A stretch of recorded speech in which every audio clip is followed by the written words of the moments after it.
What's up, you beauties? Welcome to High and Wide Radio, episode 2 of season 6. I'm your host, Jim Icavone, joined by Jack Smith. Travis Ballinghoff has the night off.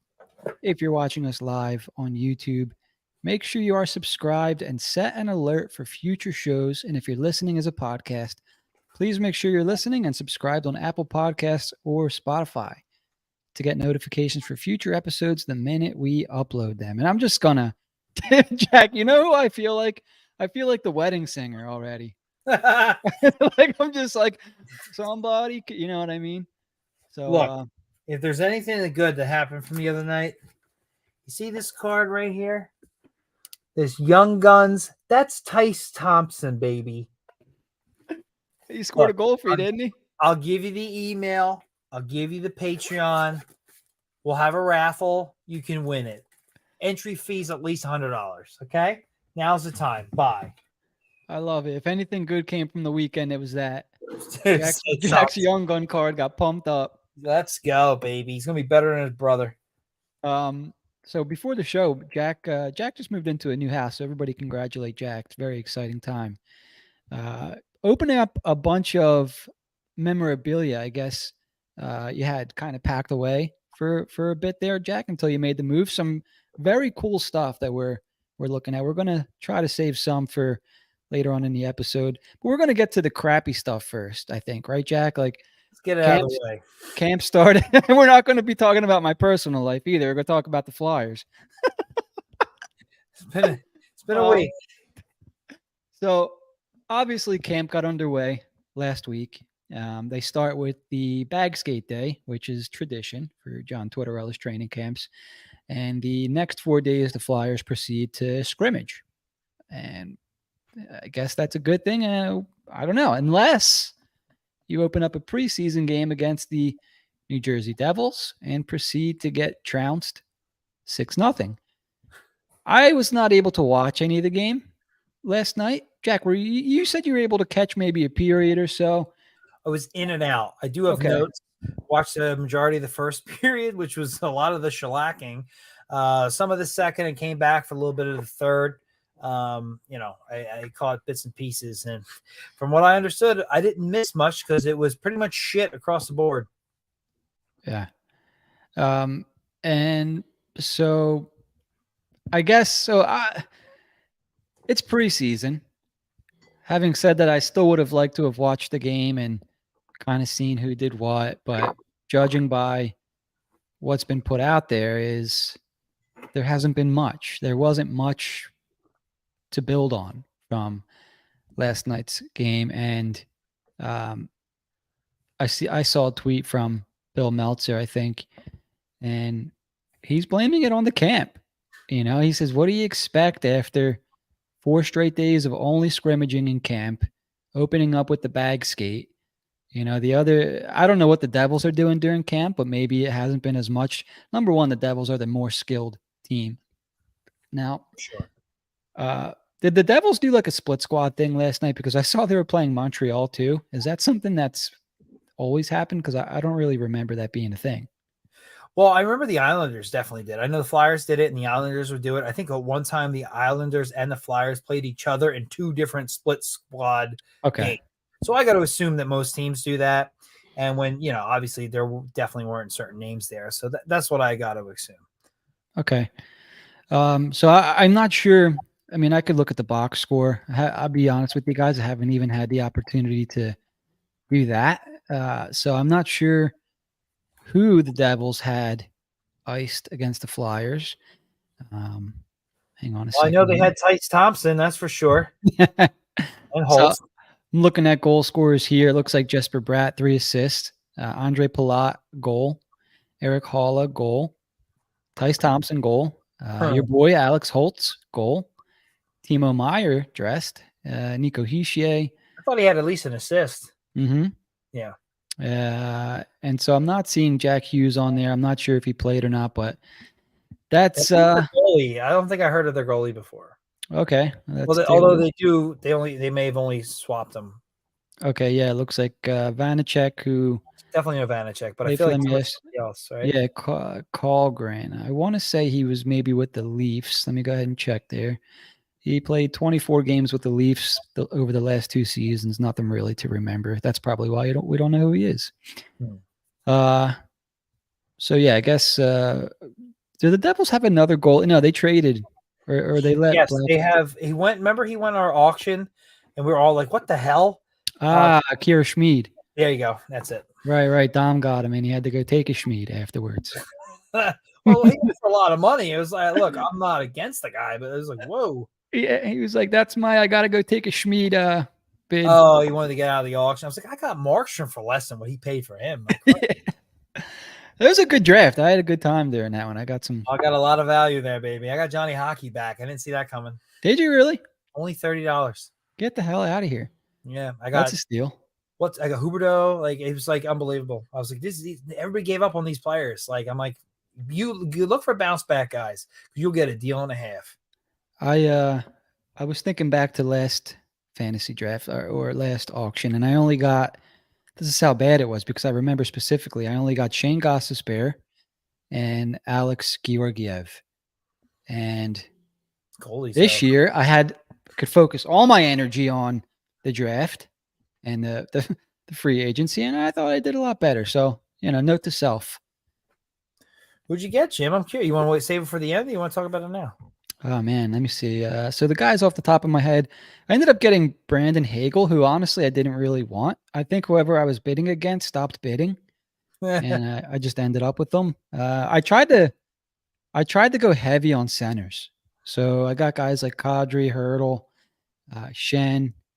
There's one more who I can't really remember.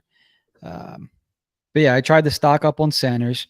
I got who's the Sandin? What's his first name? Rasmus Sandin for Washington. So Oh, I was bidding for him. Okay. he's a sneaky one because He's young too. when you look at it, you're like, all right, cool. Like you spent a lot of money on Rasmus Sandin, but 15 points in 19 games last year with Washington.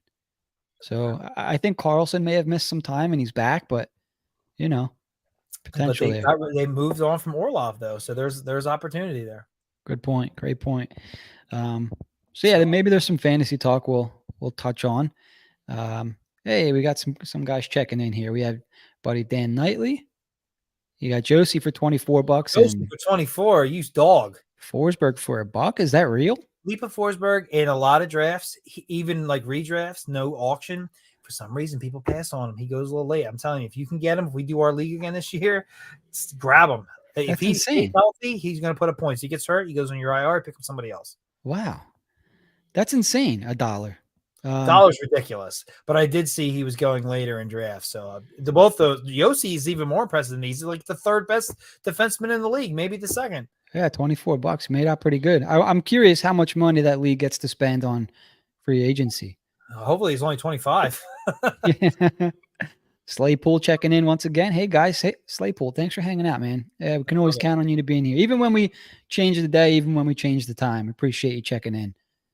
All right, so I don't really want to talk too much about the 6-0 drubbing because there's no positives. It's the first preseason game. Flyers are out of gas. I guess a positive would be that Sean Couturier played and didn't get injured. He got the one game under his belt, and there's something to build on. Yeah, right. Cam Atkinson was, I think, scratched right before the game, so yeah, I think they said general soreness, but hopefully nothing serious there. Hopefully they're kind of working him back in slowly. Wade Allison got to play, and not a great showing from Peterson. But if the Flyers' defense is going to look like they did last night, it's going to be a long season for the goalies. And I didn't watch, so I don't want to comment too much there. But here you go, Jack. Dan Knightley, $600 cap, 10-team league. Was it a startup, Dan? I'm curious to know. I need to see the roster because if it's a keeper league or if it's a 1-year league, because there are 1-year auction leagues. It depends on the size of the roster, but like 24 for Yossi, that's gold. Yeah, out of $600, come on. 100 if it was a redraft league, especially. Absolutely. But then again, it depends on how big their rosters are too. But 10 teams, that's not a lot of teams. So no, Yeah, that's a lot of money to spend. That's why I'm like, all right, that's got to be startup. There's no way that's the free agent money, right? Yeah, you figure it could be. That's a lot. Whew, that's Yeah. interesting. But I'll tell you the positives from the game. All right, I think Mhm. a couple of guys you don't expect to see this year had some late opportunities. Matt Brown had an opportunity pretty late, came pretty close, no goal. Tumalo was okay. Again, I noticed these guys when I tuned back in at the third period, and I feel like Farabee was around. He was buzzing at times, but like ultimately nobody scored. Um, I am putting this on the camp. Like they I don't think they're the talent wise, they're that bad. Although Peterson was definitely not in position for every goal. He misread some plays. There were times where he wasn't scored on where like you heard, man, Peterson misreads or mishandles the puck. Like I heard that like several times. And I was just like, what is he doing back there? Um, which look, he was a cap dump, so I'm not really looking forward to him to do anything. There was a couple of plays. Frost did not look good in any facet of the game.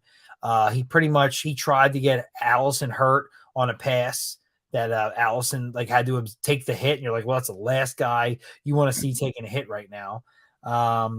And yeah, much of the defense did not look good at all. I don't think Bonk upset me at any too much, but Grons and Andre, you would have hoped for a little bit more.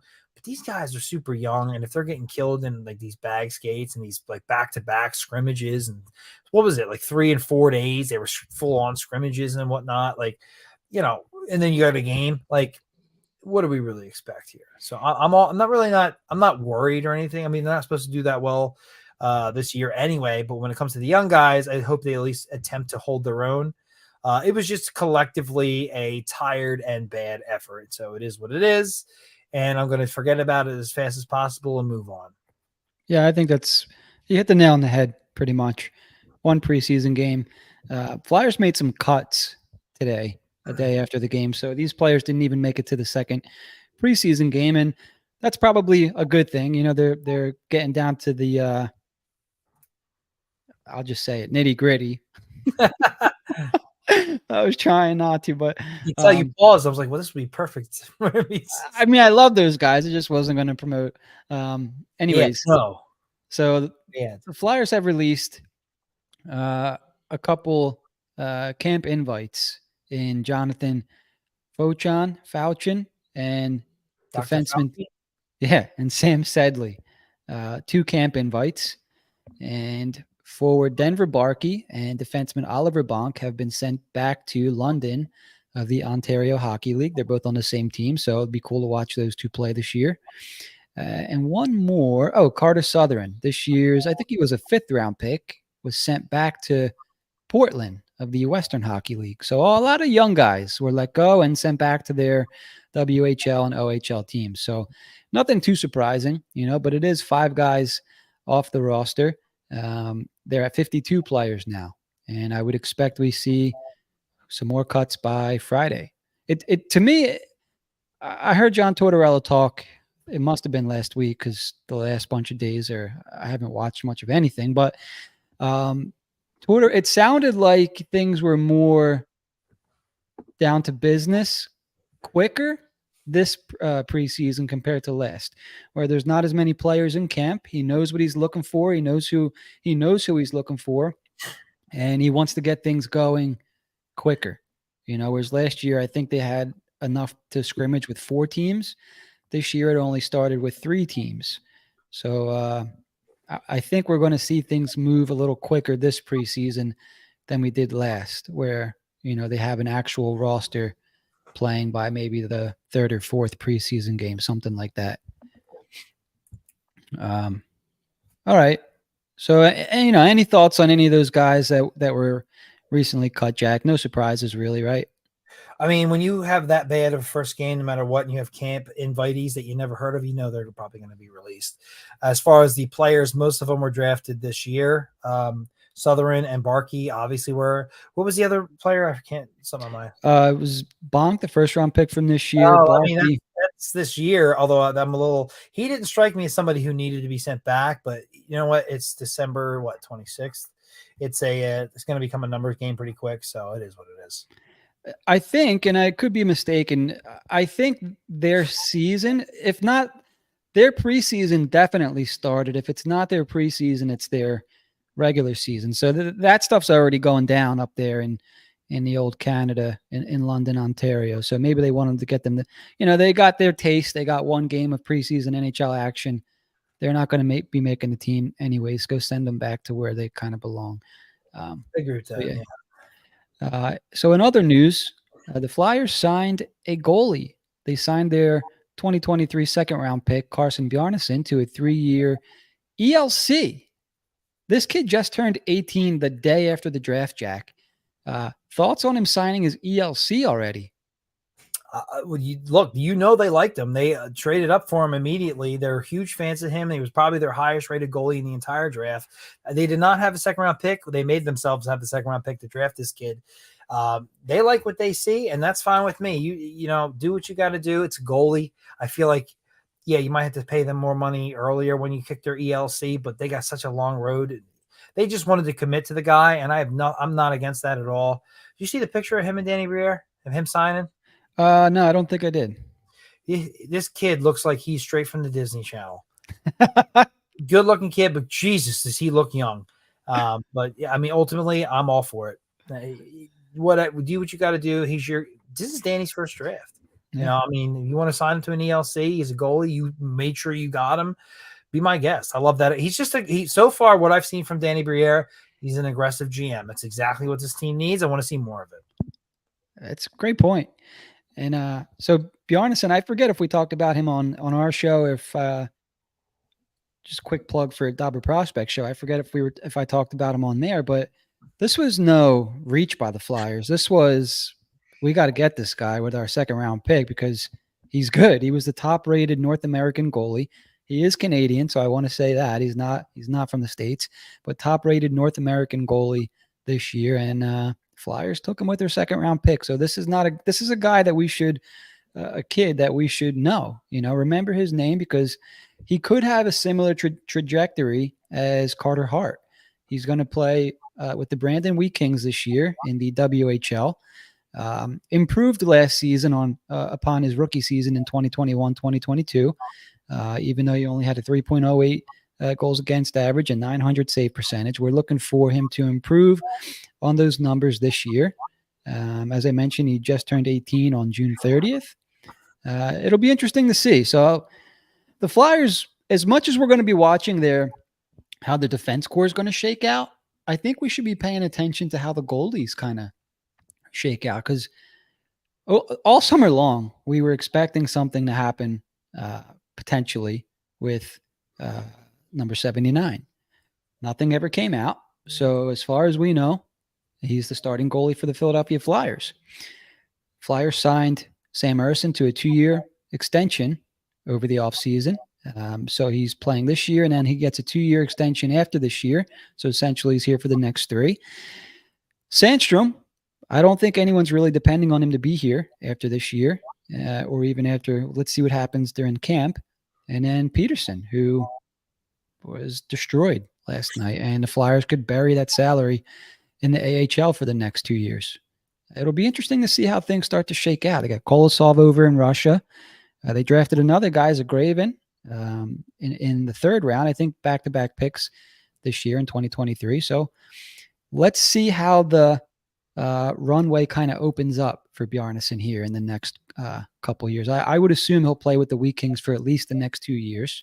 Be 20 years old by the time he sees the Phantoms, and we'll see what happens. Yeah, well said. Oh, we got a comment from TF checking in. TF, thanks once again for hanging out. Kolosov has been hot and cold so far this season. 1 shutout in 6 games, but a few games he looked like doo-doo, and I believe that shutout was game 1. So, all right, something to keep an eye on because people were super high on the Kolosov train before the season started. And after the shutout, things kind of shot up. So naturally. Yeah, one to keep an eye on there. Yeah, one game, right? And everyone starts going, oh, Stanley Cup. But yeah. Slaypool. The Flyers are a goalie factory. Jack, did you ever think that we'd be saying that in our lifetime about the Flyers? Oh my God, no. I think we'd be paying rent to a goalie factory for anything. It's Yeah. the way to go. If there's one position in hockey, like the Eagles talked about doing this with quarterbacks at a time, if there's one position to do this with for your own sake, and then you have one of the hottest commodities to trade, even if they're not going to amount to anything based on prospect status or potential status, this goaltending, like it's so hard to find. And even when you think you find somebody, sometimes things just happen. Like look at Spencer Knight. Like he was the hottest goaltending prospect, has to take like a year off for whatever reason. Like it's the perfect position to have an excess of talent at. So I'm all for it. Do I ever think thought I would say that? God, no. But there's a lot of things in the last 8 to 10 years that have happened that I never thought I would say with this team. You want to start naming them while we're on here? Because it's been a crazy 10 years. Flyers fans are going to have to learn to live with it or learn to change or whatever that idiot said. Man, I forgot that we were that far down. Yeah, we were doing bad for a while. I love when an outsider comes in and says that. Yeah. Fucking idiot. Sorry. No, it's all good. TF, when do we bring Robert Esch back as a goalie coach? And wasn't he rumored to be was it GM or was it like I think yeah. I can't remember. I think his hat was in the ring for a GM spot, or at least whatever they end up doing with whatever they ended up doing with Patrick Sharp and John LeClaire type thing. For me, it's like, does the bringing back former Flyers at a time when the team was good sound good? Of course. Do I have any idea if he knows what he's doing? No, I have no idea. So in theory, it sounds good. I guess add everybody you can. He was a former goalie, so why not? But ultimately, I don't know. Yeah. It's not like he was a very good goalie. He was just the best of a bad bunch. I mean, I'd still put Czechmanek ahead of him, but he helped get the Flyers to Game 7 against a very, very good Tampa Bay team. So take that for what you will, I guess. The Cranium Carum. We got Boucher. Czechmanek. Yeah. You know what? Why don't we talk about that? You mentioned Boucher. Completely forgot to put this in our topic list, but Flyers have now long been rumored, I think at least for the last 2 weeks, to be in on, or at least they were in on this Shane Pinto kid. Yeah, and now it's kind of sorry, I jumped the gun. No, you're okay. Now it's kind of shifted to, the main thing the Sens want to do is move Matthew Joseph, and the Flyers are in a position where they could take on a Matthew Joseph. However, I believe he's signed for the next 4 years at just over $2 million. So 4 years sucks. And, is while I thought it was 3. It could be 3. I could double check. It's still long, like 3. Right. Like Michkov will be coming over when he's done. I think you are right about that, because I remember thinking the same thing. Yep, you're correct. 3 years at 2.95. So almost just basically $3 million a season. Yeah. 26 years old, came over from the Lightning. I think he was a trade deadline trade, and the Senators ended up re-signing him, and I guess now they regret it. That is a lot of money for a Matthew Joseph, who I don't dislike Matthew Joseph, but I guess at $2.95 million when you're trying to build a Stanley Cup contending team kind of sucks. Traded for Chicken last year. They got these young guys, Sanderson, he's coming up. Like, these are guys that are going to probably have to jump the gun and pay early because they're young. So having guys, there is value in a guy like Matthew Joseph, but there's certain players in this league. Once you pay them past a certain threshold, it's kind of hard to accept their value, especially if it was a capless league. It's no problem, but it's not. And it actually, hockey is the worst cap situation in all of sports. So you have to be very careful. I understood them bringing him on. He was very good on a third and fourth line for Tampa that was losing a lot of their good third and fourth line players when they excelled and went elsewhere. But ultimately, you've seen, like, how many of those guys who've went elsewhere have gone on to have like great success. Like I think Gaudreau wound up in was it Freddie Gaudreau or something? He went to I know who you mean. Good, his name is spelled like Goodrow. Barkley Goodrow. Barkley. I'm sorry, Barkley. Yeah, he's been okay at best. I guess somebody else went out west. Like it's been okay. it's that Stanley Cup hangover. Like these guys start getting paid simply because they went far into the playoffs or they won the Stanley Cup and they were role players and they get paid more than role players. And then you start to see that, yeah, they're okay, but they're not necessarily what you need to build your team around. These are additional pieces you add on. So acquiring a guy like Joseph at the deadline, much like a Shane Gostisbehere in some respects, is great. Signing them for big money with term can be an issue. And how long do you think they signed this guy for? 5 years? No, they probably signed him for 4 years or 3 years, and they're already looking to get rid of him. So you have to be careful with that. The only thing that Pinto, it sounds like they really want to keep. And this is why they need to get rid of this money. So I don't think Pinto's getting traded unless they're really in a tough spot. Even then, he might just sit out for a bit.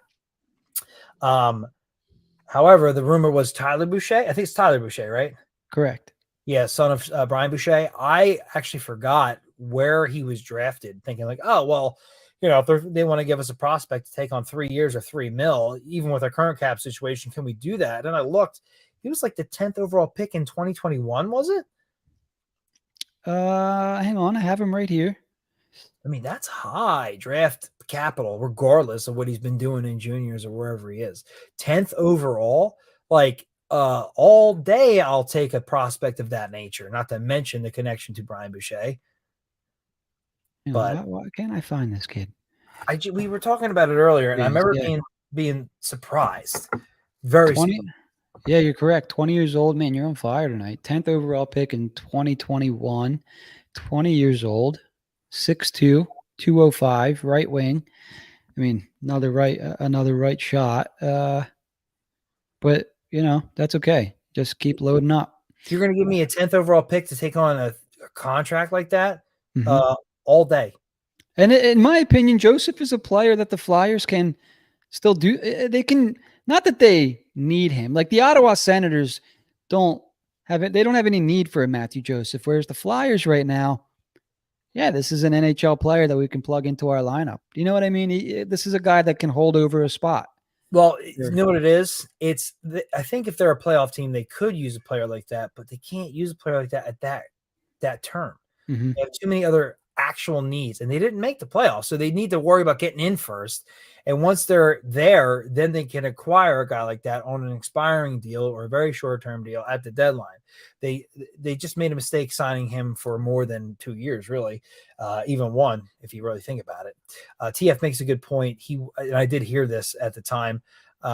He was projected to go much later than where he went. They went way off the board to pick him. He's saying back half of the second round. Let's just round down, say third round pick. I mean, a prospect of that nature to just take on cap, I'm not against that either. And then you got the whole Boucher thing. At the end of the day, this is the kind of moves the Flyers should be making. You're utilizing your cap space to acquire assets. I'm not against that at all.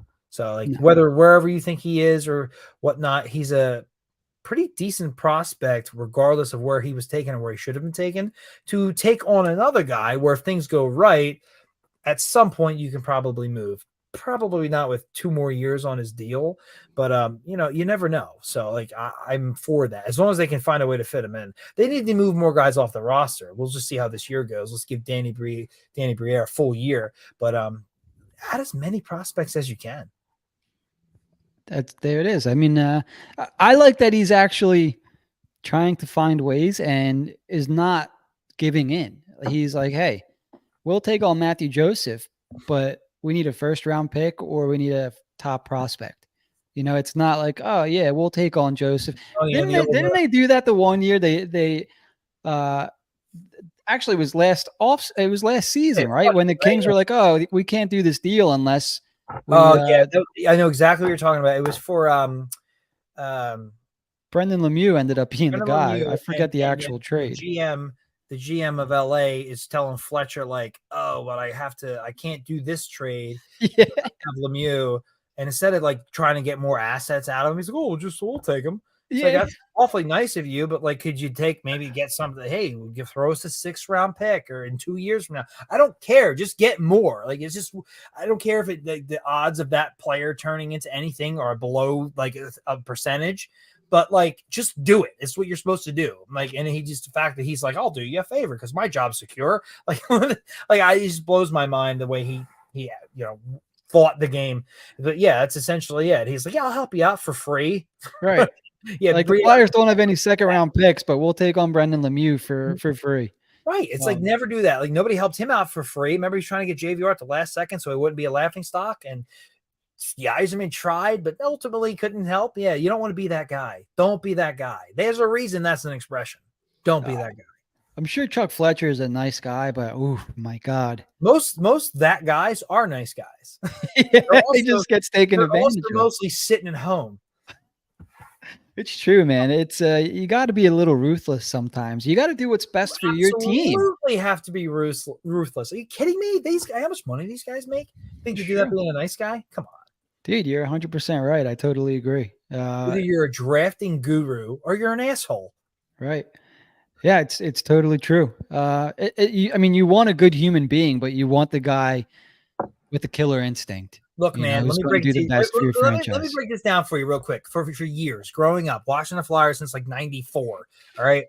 I always felt the Flyers with that team, like they'll be dirty when they need to be, like they'll fight and they'll get bloody, but they'll play the game ultimately the right way. And I was younger, and as I got older, I'm like, oh, here come the Penguins, and you got Gary Bettman just giving them everything under the sun. Crosby's the biggest scumbag on the earth with his asshole tactics and that nature, but we're gonna win. We do it the right way. We don't need to tank for 8 years to get all the top talent in the league and be, have a lockout season to be handed the first overall pick because Gary Bettman's our biggest fan, and we don't want to go to Kansas City and all that BS. Ultimately karma will win and all that. Well, the Penguins won 3 cups, the Flyers lost in the cup, so karma can go out the effing window. I don't give a shit. All right, you be cutthroat. You do whatever you got to do to win, because real life is nothing like it is in the movies. You probably should have said that the other way around. But like it is unbelievable. You do whatever you got to do to win, because there's no such thing as karma. There's probably no such thing as God. So just do whatever you got to do to win. I've seen it. I've been absolutely blasted by our division with the shit they've done, especially the Penguins, the Capitals. Like, seriously, like, just do whatever you got to do to win. I don't care anymore. Just win. I'm getting old. Jimmy, and by the time Mishkov comes here, I'm going to be close to 40. Just friggin' win. Yeah, it's pretty wild to think, man. 40 years old, Flyers haven't won anything. I mean, they've been to the Stanley Cup how many times while we've been around? 3 times? 2 times? The Blackhawks, Red Wings. They had just lost in Game 7 to the Cup, to Gretzky's Oilers. Since then, what? They run into every dynasty under the sun. Chicago, Detroit, like before that, the Oilers, before that, the Islanders, who won 4 in a row. Before that, the Montreal Canadiens, who won 4 in a row, 3 in a row. Like, Jesus Christ, like, you get a freaking break here. Can we ever play like San Jose or some random team in the finals? No. The Tampa Bay Rays, right? Yeah. Where's that when you need it? Exactly. Yeah. And I wouldn't give 2 shits. I'd be like, it's Stanley Cup's a Stanley Cup. I don't care who we had to beat. Yeah. Do anything to see it. Trample over whoever you have to get there. Do not care anymore. TF, fucking stab a guy if you have to. I feel like I'm sitting Indian style on the top of a stage right now. Titantron behind me. Slaypool, Jack just dropped the pipe bomb. That was good, Jack. It's true, though. I don't know where it came from. I'm sorry. It's a random Flyers preseason game. I don't know.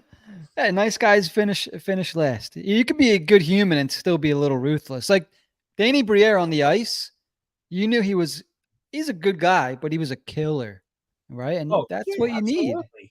That's what you need. You know what a Danny hat trick? Danny hat trick. You always hear Gordie Howe hat trick. You know what a Danny Briere hat trick is? You get into a fight and you score a fucking hat trick. Literally, it's happened. That's a Danny Briere hat trick. He's a killer. Man. I remember him effing with goalies, man. Like, some goalie slashed him. He falls down. The whole play goes the other end of the ice. He's skating by. He looks both ways, and he just pushes the goalie in the back of his helmet. The goalie didn't know. He fell face first into the ice, and Danny just took off. Now, that's the kind of guy I want running my team. I don't care. Right, a guy with a set of balls. Big balls Briere. Exactly. We have T-shirts available if you guys want them. That's true. Shoot one of us a DM. and we'll get you a Big Balls Briere t-shirt. They're actually really nice and soft, comfortable. The good graphics won't come off in the wash or anything. Good quality t-shirts. They sell. So yeah, all right. Well, we can kind of move on a little bit here. Was there anything else as far as news, Flyers related? I think they play the Islanders tomorrow night. Didn't Gritty get like Gritty's corner or something in the stadium? Oh, I saw something about Gritty's chaos. Did you read it at all, or did it not? Did it come out yet? I can't remember. I don't remember. It's just like a section where I think they can sit or something. And I apologize in advance. I don't know who wrote this, but I kind of laughed.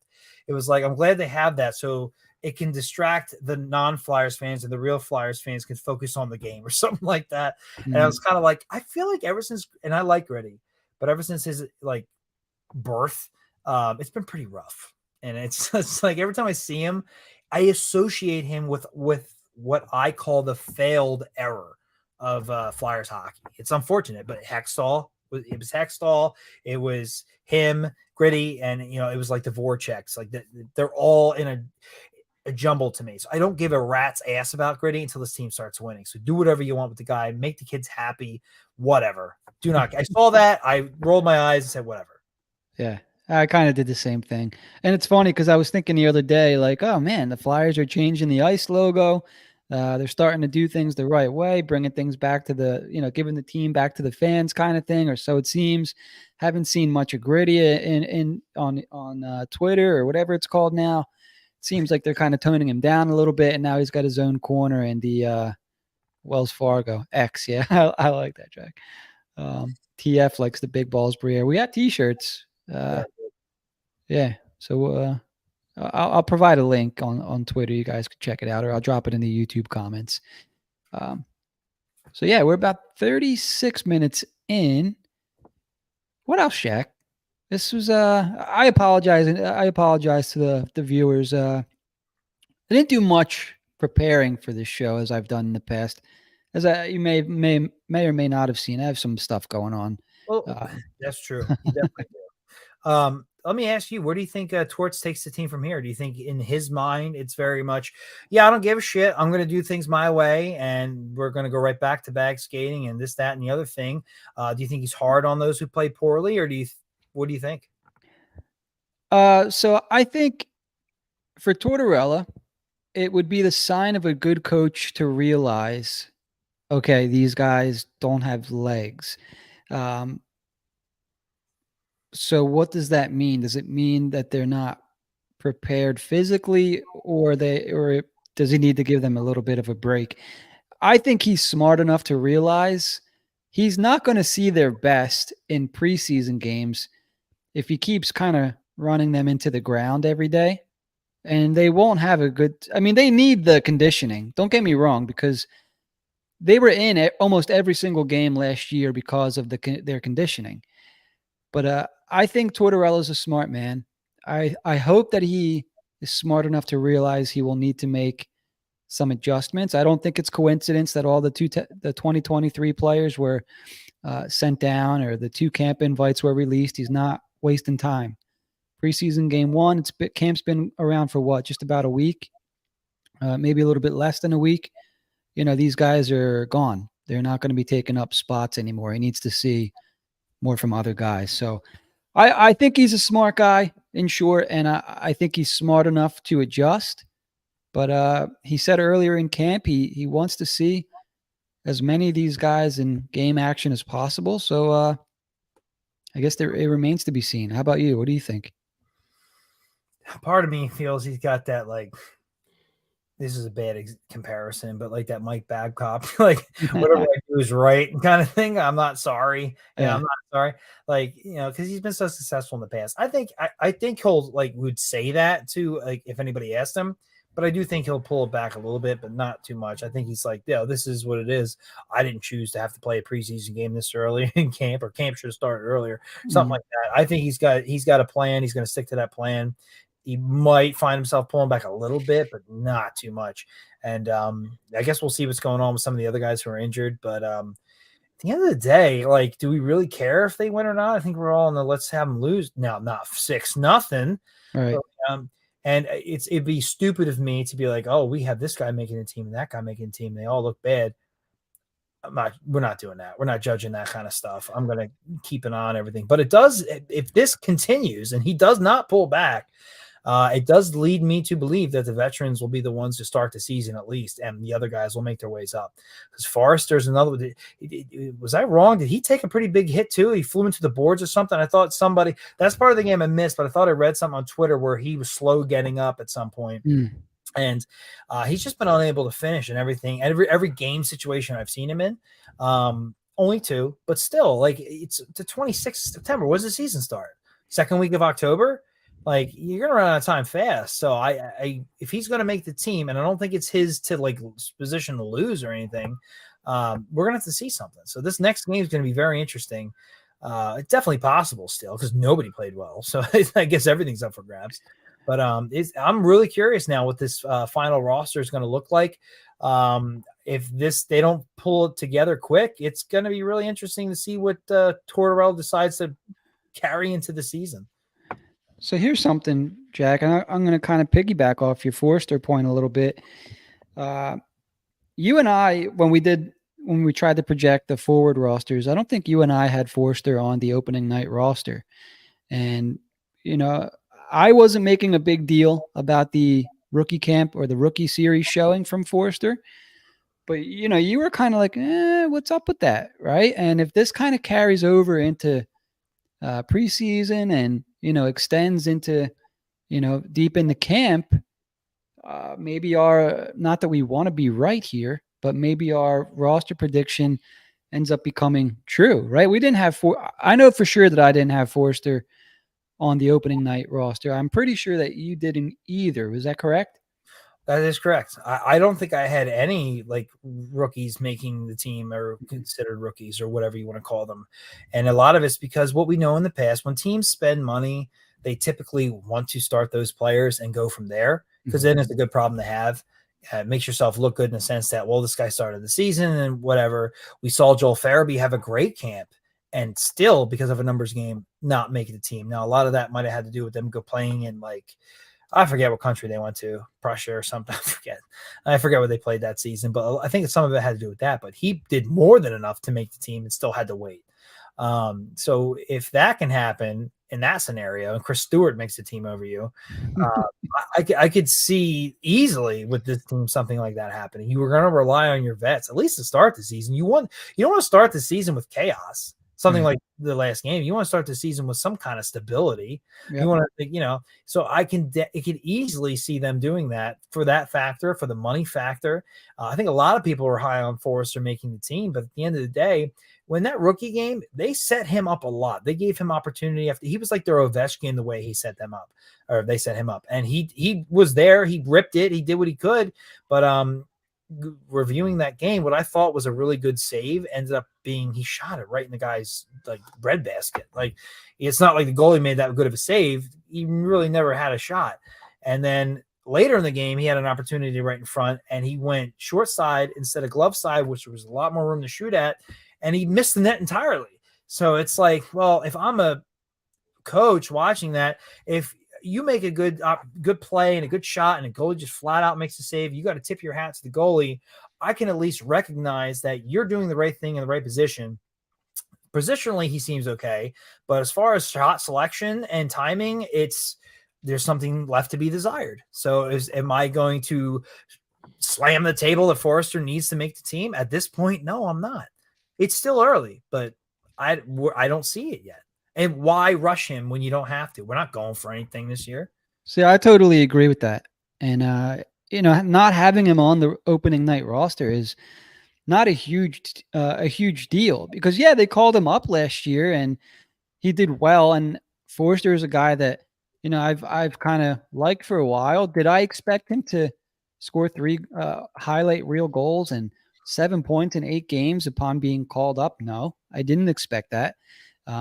He's 21 years old, 6'2", 194, first round pick in 2020. It's time for him to start getting games with the Flyers, but is it the end of the world if he doesn't make the roster out of camp, especially with some of the bottom six depth and the depth at right and the on the right side that the Flyers have? No, there's no reason to force him in if he doesn't have a great camp. Make him earn it and see what you have left in like a Wade Allison type guy. Let him. Can he keep his spot on the team? And let Forrester figure it out in Lehigh, the same way they did with Cam York last year. That worked out pretty good, right? Yeah, this is a season where somebody really needs to be knocking on the door where you have to let him in to start somebody. There's too many question marks for the current squad, whether you want somebody to get moved, guys they brought in. I think Tortorella had a lot of nice things or good things to say about guys like Garnett Hathaway and, veteran players of that nature. Like, if these guys aren't in your long-term plan and you don't know what you have with a guy like Allison, unless somebody's really like, I need to play in the NHL, or you're an idiot, see what you have, see what they can work out, and then make a decision on those guys so you can move on. You can have more openings. God forbid at the trade deadline, you can move a guy like Hathaway or Paling or whoever, and acquire some assets. Might not be the greatest assets, but this is what you're supposed to do in a rebuild. And those guys will come when they truly earn it, when they can. And you go from there. There's no rush. So use this to analyze what you have. Otherwise, you wind up like Fletcher signing Sanheim to an 8-year deal just because, So there's literally, I can't think of a reason why you need to rush a player like that. And maybe some of the potential got to his head a bit, and he needs to be humbled a bit, and then he'll come back even stronger. We've seen that happen. We've seen guys who thought they were ready for the show get sent back down. And to me, that's actually a big deal. There's guys who have made it, got sent back down for whatever reason, and how they respond to that is a very big thing. Vorobiev is a perfect example. He folded like a lawn chair. He did whatever he could in camp to make the team, had 1-2 good games, 3 maybe, fell off a cliff. He got sent down and was horrible. And it's like, I don't want a guy with that kind of heart on my team. It's like, oh, I got sent down, I'm going to kick rocks. Like, what is that? Prove you need to, I'll give you a game or two to sulk, but then come back. Like York kind of did that. York was a little pissy that he didn't make the team or was sent down. I can't remember, but I think it was both, to be honest with you. And then he eventually made his way back up and he played well. That's what I want to see. Like, do what you got to do. Nothing's guaranteed in this game. You need to prove you need to be, even on a bad team like this, you need to prove that you can be here and play here. Otherwise, it's just more of the same idiots who don't know what they're doing. Bad talent, bad decision-making, bad everything, and this team's never going to get out of the mud. We're just going to continue to kick our tires. So you do whatever you got to do. Focus on the team now. Focus on the players you have here now. If somebody proves they need to be here, then you let them in. It's as simple as that. I love it. I totally agree. I think I'm over giving guys spots who don't knock the door down. And wow, you see that on Twitter. I see it every now and then, or X. I see it all the time. Like, like, oh, I don't understand why we have like these veteran guys who suck and they're over the hill and blah, blah, blah, and let's let everybody in. I was like, do you not realize we did that? We did that already. We let everybody in here, and it was the worst era in Flyers hockey. Sure, it wasn't the only reason. I'm not stupid, but almost everybody collectively got worse. One of the things I heard about Hacksaw when they first brought him in, so he'd be good with the young kids. We've talked about this before. Everybody regressed. Everybody collectively regressed. You're benching Lindblom for the cokehead. What the hell was his name? It's been so long. Laterra, yeah, it's like you're doing things like that. It's like, what is the point of this? This is just we're not making any ground as an organization. We're just here and here at the bottom. Like, it's stupid. Like, I don't want to go through that again. I don't want to do that. I don't want to hurt somebody's development. I don't want to hurt somebody's confidence. I don't want to do any of that stuff. Just do what you're supposed to do. Make him earn it. Make him earn it. It shouldn't be that hard to make. How old are half these guys they brought in besides Paling? Like, it should not be a problem. You have all these journeymen, these guys who always pop up on other teams because they're situational players that usually playoff teams like to add at the deadline, which is what you're a rebuilding team. You add a player like that so you can trade him at the deadline. And then if these other guys outplay them, that's good. That's a good thing. Handing them things, we've seen how that's gone. Right. That's where entitlement. No more of that. We're done. I love that. I mean, there are some people who call that old school, or, you know, that's not today's game. Play the skill guys, play the young kids, let them develop. My thing is, if you don't earn it, number one, and number two, you're going out there getting your ass whooped every single night, what are you learning? You're not How to learning lose. anything.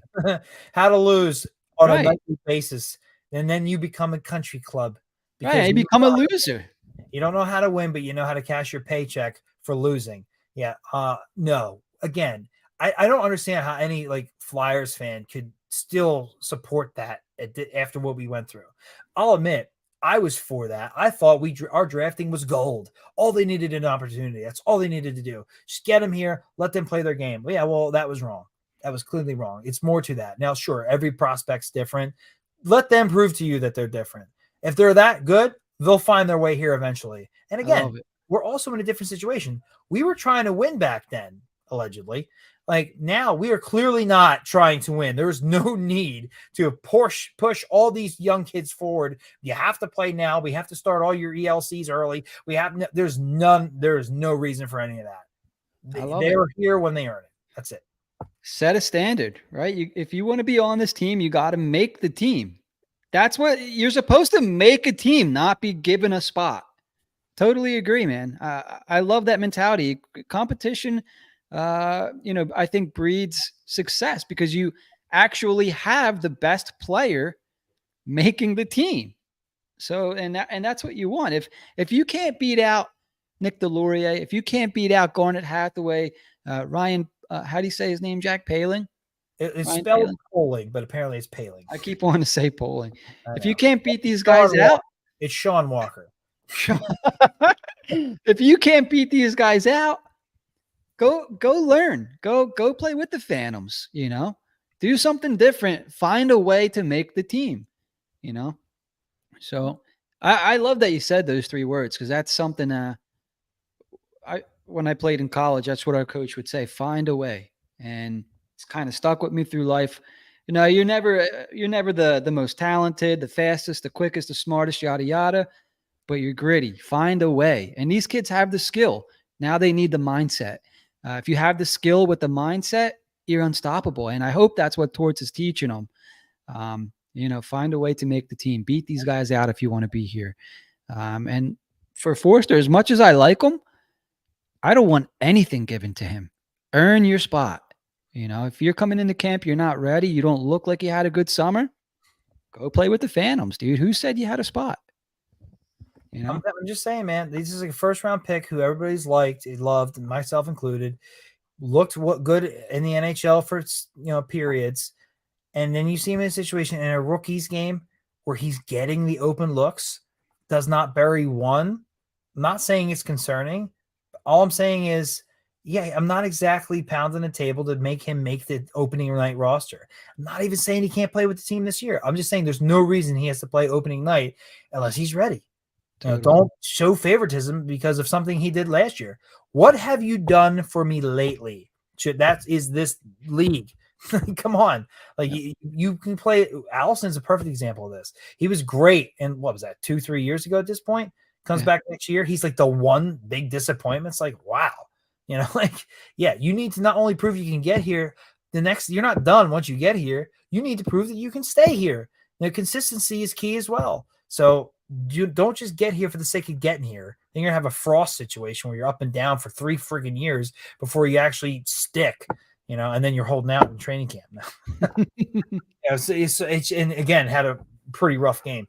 So, look, I don't think like we're overreacting or anything like that. It's very, very early. We're just working with what we've seen and what we've had.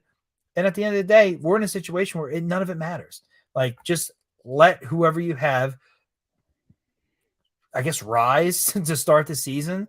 Yeah. And then it started the opening night roster, especially the lines, are vastly different by midseason. Vastly. It's unbelievably different. So just let it happen naturally, organically. There's no need to rush anything. I'm just repeating myself at this point, but I do want to drill that point home. Like there is zero reason for this. There's no rush. There's no fire. We're not doing anything but trying to get a top pick. So the only team you need to beat, the teams you need to beat this year is anybody in your division and the Florida Panthers. Nothing else. You can lose to everybody else as long as it's close and competitive. That's it. What do you got against the Florida Panthers? We have their first round pick. All right, good call. Dude, you're on fire tonight. To quote the great Randy Savage, the cream rises to the top, and you got to do it. If not, maybe next year or whatever. Excuse me. So speaking of the cream, Travis Sanheim, Jack, I wanted to talk about this or touch on this. Cream to the top or cream puff? I didn't say it, Scott. All right, it wasn't me. God forbid. Oh, I almost forgot about this. Oh my God.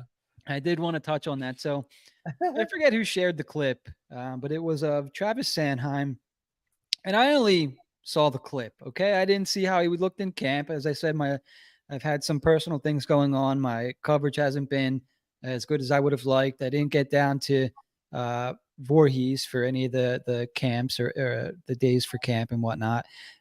So I only saw this video clip, and I think it was Jordan Hall who shared it, and it was meant to be a clip showing Sean Couturier and how he stripped a player with the puck.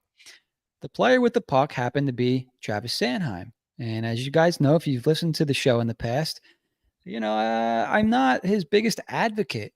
And for my own reasons, you guys already know what those are. I'm not going to, I'm not going to bash Sanheim, but in the video clip, it looked like he was being hesitant with the puck in the offensive zone. It looked like a 2-on-2 rush or maybe 1-on-2. And, Sanheim crosses the blue line and he looks backwards to see if there's anybody coming. And yeah, there was. It was Sean Couturier coming and, he strips the puck. The puck ends up going into the corner. Sanheim maintains possession. But to me, it looked like he was being indecisive, yada, yada. I want to see a confident hockey player make a move with the puck. Where are you going to go? Don't be indecisive. Well, some people didn't like that. Some people are fans of Sanheim. Some people agreed, and that's fair. You're going to get that. I guess a day or two later, forgive me, I forget who shared the second video clip, but it was of Sanheim going bar down in camp. It was a nice shot. Nothing crazy. It was just a clip of Sanheim scoring a goal in camp. Well, Scott Laughton, I guess, saw my prior tweet about Sanheim, the negative one. There we go. Zach Steffel, our good buddy Zach. It was Mayor Media who posted the video. Thank you. And so Scott Laughton decides to tag me underneath of this video of Travis Sanheim going bar down in camp. And immediately I knew why he did that. At first I see an account, Scott Laughton tweets my Twitter handle. And I'm like, well, this is a burner, right? Like what the hell is this? So I click it and I check the account and it's the Scott Laughton. I'm like, oh shit. They have to know, right? Like they have to be watching Twitter for stuff, obviously, to know that. So I'm like, well, this is going to be a little awkward because I got the hint. Like, hey, you're going to call him out on Twitter for doing something negative.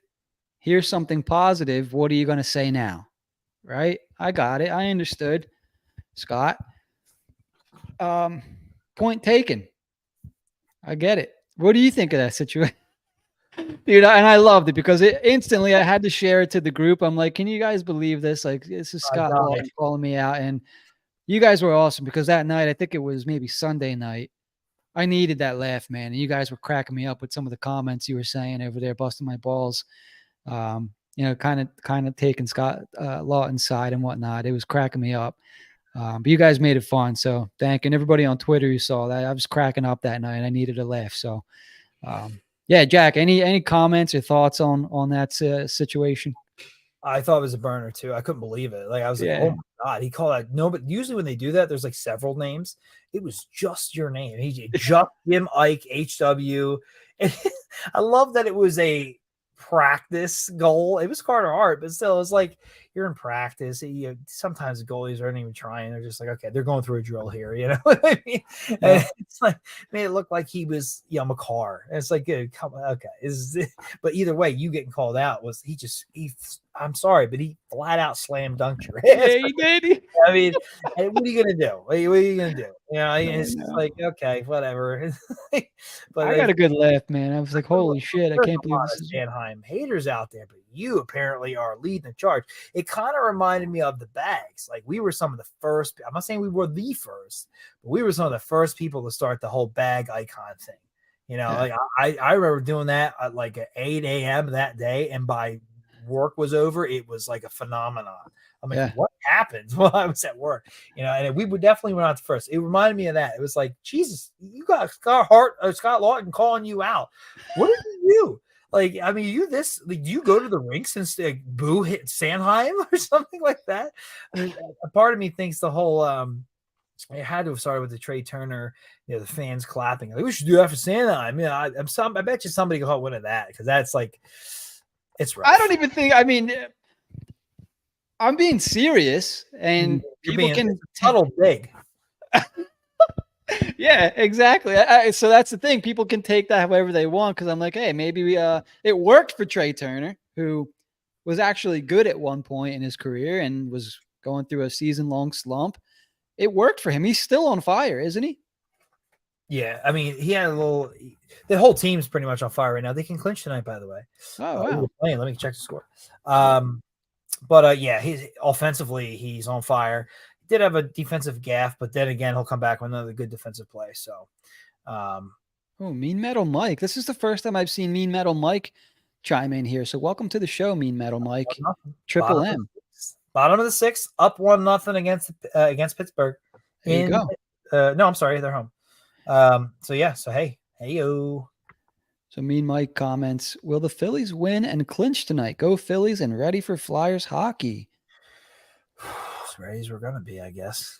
I'm dropping pipe bombs after a preseason loss. What does that tell you? Dude, I'm not going to lie. Like doing this show, hanging out, I needed this as a little bit of a distraction. I appreciate everybody in the comments. And Jack, I just got to tell you, this has been great the last hour. Just get my mind off things, yada, yada. So, yeah, I don't know. I guess I'm ready for Flyers hockey. I wish I was more ready, which I'll get there at some point. I'll get back. Oh, also go Birds. Let's sneak that in. 3-0 Birds. Should I tell him, Jack, what you are? All right. Go Birds. I'll leave that off then. Yeah, go Birds. What is this? Good times feelings hour. And we're over here like, oh, life is beautiful. See, this is what I need. Yeah, you guys are making this. You guys are making this fun. Mean Metal Mike. Hurts was sick with the flu during the game. He's the best quarterback in the NFC. I agree. What do you think, Jack? You think Dak Prescott can give him a run, or Hurts is undisputed? I think when Dallas ultimately falls off the tracks, it'll be because of Prescott and McCarthy. I think those two are dumb and dumber. I think that's fair enough. I was actually a Prescott. I don't want to say fan, but I liked him, and he just I don't want to call him a mental midget either, but he's having trouble getting past a certain point in his career. He's plateaued. He's not going to he'll never be in that elite tier. He's barely in the above average tier. I mean, and McCarthy lived his entire career off of Rodgers. So let's be real here. Like, I don't know why he still has a job. That team is their defense. That team is Micah Parsons. Like, let's be real. Speaking of 3-0, Jack, are you now 3-0 in the Elite League? No, but I have a chain. I did lose because. Oh, you did? I thought I could have swore I saw you were 3-0. I'm sorry. Yeah, no, I wish, unless there was some kind of massive stat correction. But if I started a chain, I would have won. But who started a chain? Like, let's be real. But I did draft him in a rookie draft in a keeper league, so give me credit for that. He'll be starting next week, and he's going to be scoring 100 points soon in that friggin' offense. He's the next Tyreek Hill, just at the running back position, baby. Let's go. He's on the perfect offense for his skill set. I've been tired of Aaron Nola for quite a while.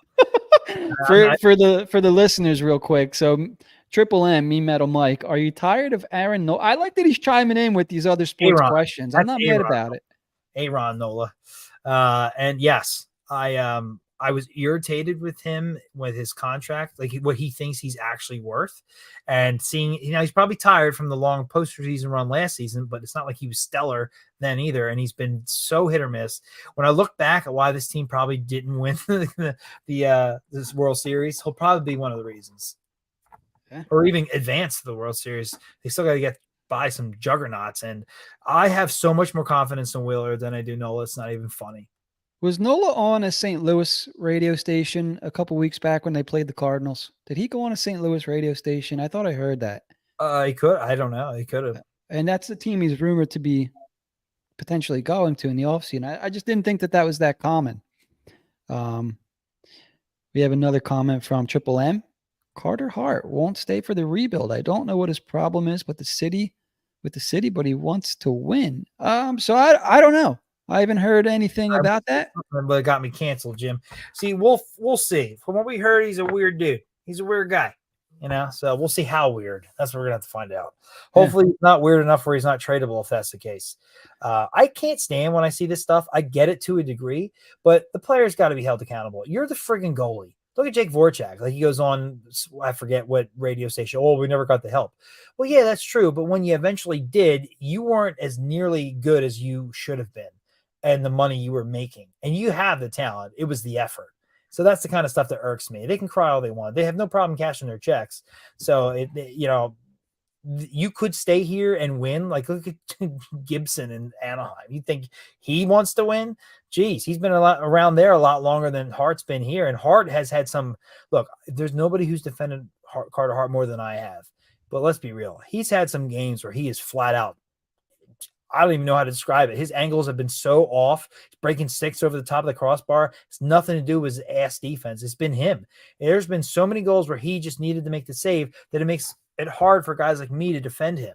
I've had to do that a lot because he is a good goalie and he'll be a good goalie. But to be like, oh, I want out of here, I want to win. I'm like, well, good luck, pal, because you're part of the problem. You ain't there yet. You might get there one day, but you ain't there yet. So you got some balls. And stop putting yourself in silly situations. Put your stupid guitar down and play hockey. Put your stupid guitar down. I love it. All right, let's get to a couple more comments here, Jack. And what do you think? Should we wrap up? We got some a little bit of trivia for you, but yeah. Oh, okay. Yeah, let's get to a couple comments. Let's get to some trivia. So Triple M, he wants everyone to know real quick. He's on the autism spectrum. Me Metal Mike, thanks for taking the time to hang out with us. It's a pleasure having you join the group. Great questions, by the way. Keep them coming. Yeah. And last question before we get to our trivia. Michkov was the right move at the draft. Remember, he's a generational talent that people skipped on. I thought it was very bold to go for him. And yes, I think he'll play with the Flyers. Outstanding. Yeah, I think so too. What do you think about that, Jack? I mean, we love Michkov. Oh, dude, if he never comes over, it was still the right pick. I'm sorry. Yeah, I totally agree. This is what you go for. And they weren't in position to get a Bedard because of Fletcher, essentially.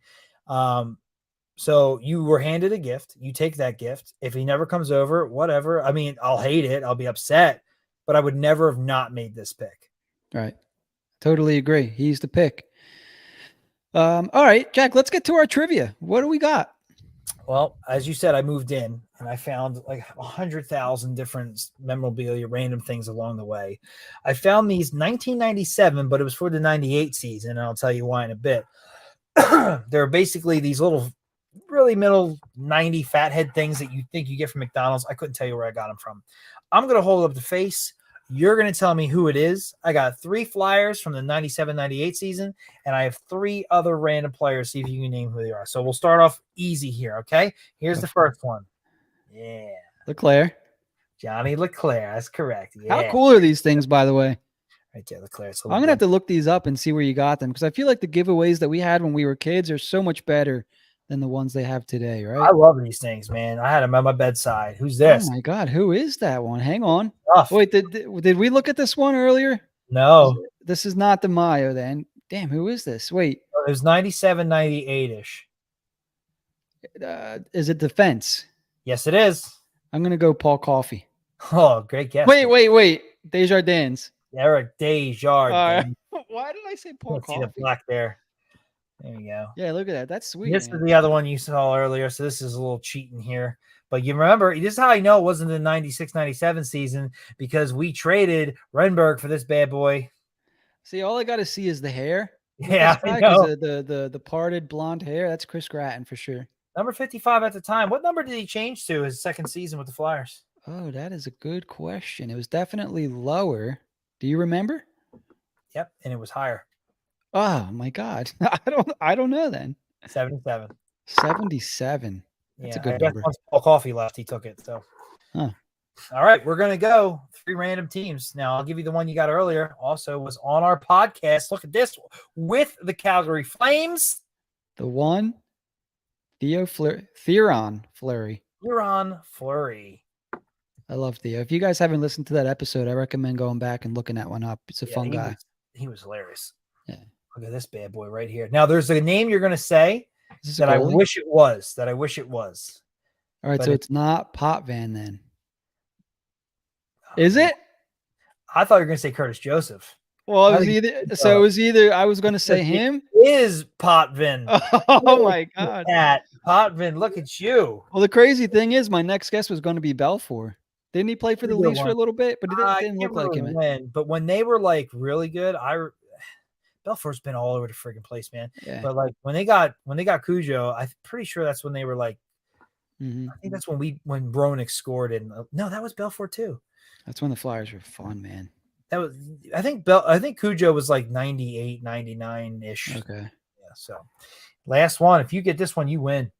What jersey is this? The Florida Panthers? Florida Panthers jersey. This guy's played for a lot of teams, but he's good, man.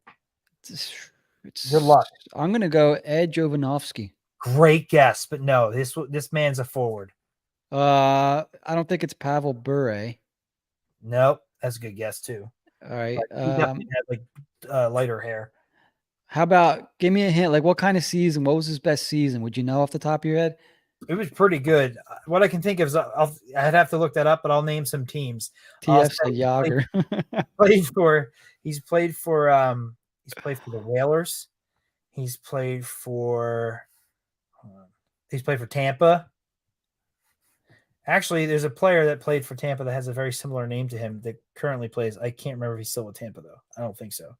He's currently 63 years old. He's played for the Stars. Oh, my God. Nieuwendyk? Good guess. He never played for Florida, did he? I don't think so. I think you're doing an Ed Jovanovski thing there.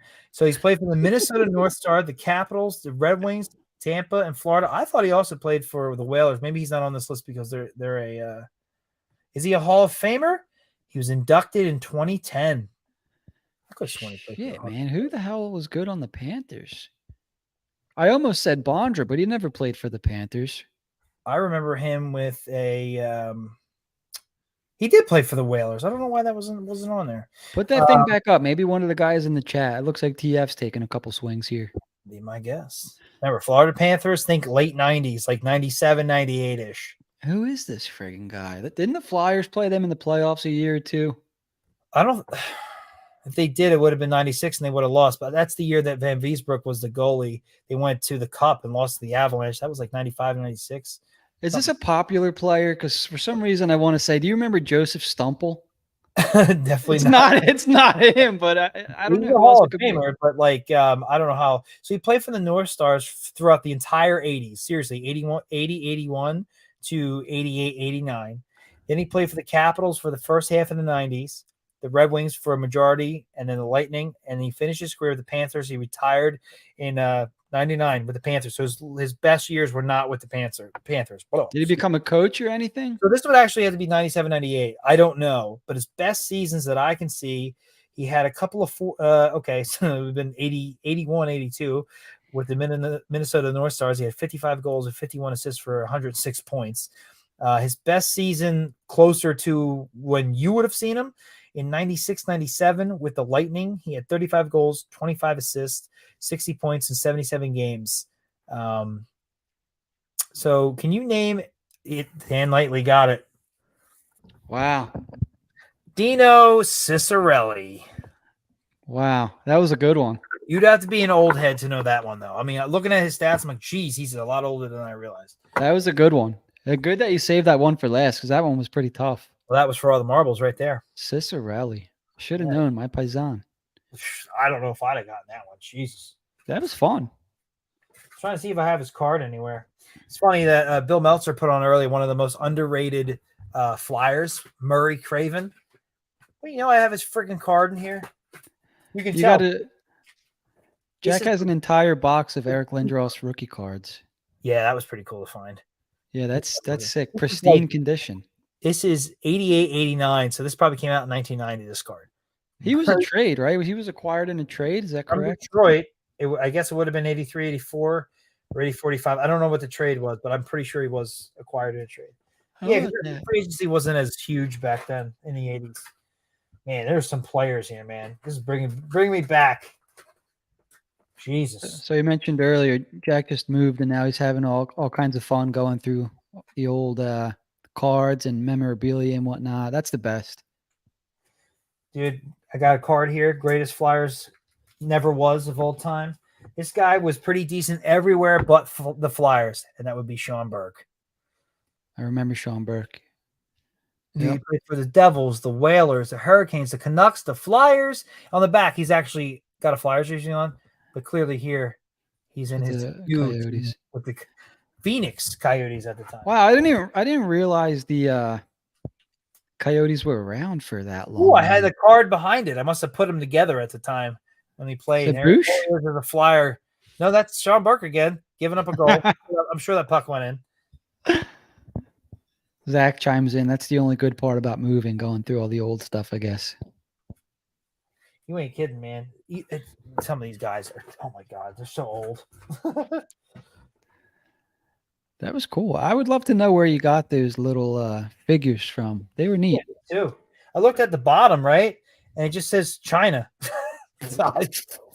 Not much has changed, I guess. Did you know Michael Remberg was the captain of Tampa when he was there? I did not. I didn't either. Wow. Jeez, there's some old ones in here, man. Christ. I wonder if you could dig any up and we could do this again like next week. Like, hey, did you know Renberg was the captain of yada yada? Well, that's what I'm trying to look for. Some like, you remember this absolutely random guy. Mm-hmm. But that Cicerelli one was real good. Great guess by Dan. Here you go. We brought this guy up before. Too bad we're not giving away any prizes. Well, that's because I was asking you. Oh, that's a bad example. Never mind. Wouldn't have given it to him anyways. Oh, you know who I found in here? So everybody loves Pavel Bure, right? Yeah. Remember his brother? Yeah, Valerie Bure. Boom. Yep. Wow. Got some nice stats. Yeah, he was a decent little player. I remember he won. He scored a hat trick in the All-Star game, and he was the All-Star MVP. And I remember being a little kid. My cousin was just born, and I was watching the All-Star game. I'm like, oh, he's gonna be like great. And that was probably the last I heard of him. Speaking of brothers in the league, do you remember the Belarusian players that played for Montreal? Man, the names are escaping me now. It was like Andre. They ended up being connected to the Russian mafia somehow. That part sounds familiar, but I'm trying to think of brothers. Maybe somebody in the comments can remember because that was pretty wild. It was like Andre. Oh, Kostitsyn, I think. That name sounds familiar. I just don't remember the brothers. Kostitsyn brothers. It was Andre Kostitsyn and Sergei Kostitsyn. Are they any good? They were okay. One of them was okay. Well, here's one for you. Before starring in Ace Ventura, Jim Carrey was the goaltender for the Washington Capitals. And I remember him. The Boston Bruins. Speaking of Jim Carrey, I'm sure you've seen it, but underrated or rated just right? Me, Myself, and Irene. Dude, I love that movie. You kidding me? It's funny, right? I think it's underrated a little bit. Oh my God. Every time one of my friends has a kid and they look slightly dark at the time, I'm always like, wow. Your kid has a year-round tan. His grandmother is half Italian. This kid's got a bigger dick than these here sausages. Dude, I was watching that the other day. Such a good movie. A lot of good one-liners in that. Oh my god, I love All right. And I'm getting a little stuffy, so I think I'm gonna need my my nasal patch. Trinclat. I was supposed to. Somebody said to get him on. Look at that. Yeah, he better give us one of those if he's coming on. Yep. It's the number one thing he was known for, man. Nothing else. He was one of the first players I remember watching. When was he with the team? Late 90s. Okay. Oh, speaking of former team, or I guess he's no longer with the team. Well, they on Christmas or New Year's Eve they smoked the Canucks like 9-1, and he was the guy. He scored the first goal. And back then, 9-1 was like pretty rare, you know. And it was like I still remember that. I still remember the nasal patch and everything. But this guy was with the team for the longest time. Can you read that name? Shell Samuelson. He was just let go this past offseason. Exactly. Look at that. Look at this. Rangers and Flyers and Penguins. He's 6 foot 6. Jeez. His daughter Allie does a great job with the Flyers PR. One of my favorite people. Oh man, there's some. Look, just got to be like a real like. Do you remember this guy in here? I don't know. His son plays for the Buffalo Sabres. Matthias Samuelson. He just signed a long-term deal this year. All right, tell me the truth, Jim. You think this card's worth any money? I didn't protect it well because I didn't know any better. Victory Prospects is Roberto Luongo. Yeah, I would say it probably could be. He's a Hall of Famer. Yeah, I didn't take care of the card at all though because I didn't know. Somebody will buy it. Somebody. Not me though. Well, we could get the card stuff going back again. Well, I guess Flyer season's kicking. What's crazy? I just saw like a Patrick Marleau card. He's all young and shit. He still plays. Yeah, I'm sure he does. Oh, I got a whole prospect list. Let's see if any of these guys panned out. I won't show them to you. I'll just read them off. All right. All right, Flyers, NHL prospects. Mark Eaton. Ooh. I got the Atlanta Thrashers. Sergei Vyshchekin. Nope. I'm just going to say nope. Here's one. Here's funny. Sergei Varlamov, but it's not a goalie. It's not a goalie. Wow. I know. You think Varlamov. How about Brad Ferentz? I believe he was with Boston for. I mean, no, it's Andrew. Mm-hmm. Never. Oh yeah. Adam Mayer. Geez, not one. Here's a goalie for the Islanders. Steven Valquite. Wow. Okay. Yeah, I remember him. Do you really? Yeah. Shit, I have no idea who that is. So I'm going to have to say all those are misses. There's a Mario Lemieux and a Mike Modano in here, but they're not rookies. So, you know why I was extra happy about Mike Babcock? Because of the whole Mike Modano situation. He was like one game short of like 1,500 or something like that. Yeah, he wasn't. Yeah, yep, he wasn't. He wasn't playing. I mean, he only went there because he. Yeah, I remember. He was an asshole. He really was. I mean, you get what you get. I don't want to open up that whole can of worms again, but you get what you get. That's that. It's the one big miss for the GM there because he's done so much with so little, and that one was like, I don't know what he was. I can try to sell it, but at the end of the day, it's like, but it was Babcock, and it's like, yeah, I can't get hit. Sure. So they just hired Mark Recchi. Did they really? As an assistant coach, yeah. What, he already was an assistant. Wasn't he an assistant with the Penguins and he got canned? He's been like all over the Metro. He was with the Hurricanes for a bit. He was with the Penguins. I think he was with New Jersey. Their power play sucked with him or something. Yeah, he was pretty rough. Yeah. So, I mean, it's like one of those things where you asked about Ash earlier. It's like, I have no idea if this guy knows what he's doing. You know, like Gretzky. Remember him with Phoenix at the time? You know, head coach of Phoenix. Yeah. All those guys, like I don't understand why all you guys can't just score hat tricks. Like, right. It's easy. Yeah. So I don't know. I wish there was something. Oh shit. This is nothing though. Like my dad just keeps bringing stuff over, keep finding stuff. I got like a young Mike Fisher. I'm like, he's retired now. This is ridiculous. There's a Dave Tippett in here. Didn't he used to date I think they're married. They're still married. What's her face? The singer. Underwood. I was going to say Taylor Swift. Carrie Underwood. Carrie, there you go. She was I'll keep up on my music. So, Igor Larionov, remember him? Sure do. All right. I think I'm running out of good ones here. I'm just All right. Scott Gomez. He beat out Gagne for the rookie of the year. I never forgave him for it. Scott Gomez, yeah. And then when he signed in Montreal and went a whole year without scoring a goal, I didn't feel sad for him at all. He had some good years in New Jersey, but I never thought he was as good as maybe he was kind of made out. Yeah. Let me look up. Gagne definitely had the better career. Yeah, he was good. He was good in New Jersey. He was okay with the Rangers, and he was terrible at Montreal. I don't know where else he played. He had a couple 80-point seasons. He played with Michael Nylander. Got the dad. Wait a second here. There was a strike in 04-05, I guess? Yeah, right? Yeah, we missed the whole season. So he scored 70 points in 03-04 and 84 points in 05-06. And during the strike year in 04-05, he only scored 86 points in 61 games in the ECHL. Yeah. Well, I guess maybe they were NHL players playing in the league that year. I'm not sure. Yeah, I think guys played all over during that. Mm-hmm. Odd. Only scored over 20 goals one time. So he was somewhat like a Voracek-ish type player, I guess. Lots of assists, not very many goals. Scott Gomez, 43 years old. I think he's with New Jersey in some capacity from Anchorage, Alaska. He fell off an absolute cliff. Yeah.